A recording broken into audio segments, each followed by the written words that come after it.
कहते हैं हमारे पूर्वज बंदर थे। ये इसका एक सटीक उदाहरण है। देखिए आप, जैसे हम लोगों के पास कितना भी पैसा हो जाए, कितनी भी दौलत आ जाए, बड़ी बड़ी गाड़ियां हो, एरोप्लेन हो, लेकिन मनुष्य की अपनी एक कुंठा, मनुष्य का जो लालच, वो सारी उम्र खत्म नहीं होता है। उसी के एक सटीक उदाहरण देखिए।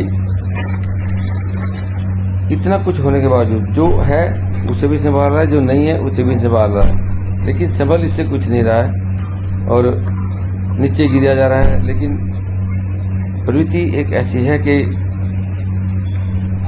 लालचवश हर चीज को समाया जा रहा है। ये भी देख रहा है कि पीछे कोई और दूसरा बंदर तो नहीं आ रहा है। पाव मिले तो पाव इकट्ठे कर लिए, केला मिला तो पाव छोड़ दिए, फिर पाव की वैल्यू नहीं। इसी तरह हम, एक मकान मिल गया तो दूसरा चाहिए, दूसरा मिल गया तो तीसरा चाहिए, एक गाड़ी आ गई तो बड़ी गाड़ी चाहिए, बड़ी गाड़ी आ गई तो हवाई जहाज चाहिए। तृष्णाएं हैं, मिटती नहीं है। यही कारण है कि हम लोग परेशान हैं, बड़ी बड़ी बीमारी लिए घूम रहे हैं। दोस्तों, एंजॉय कीजिए।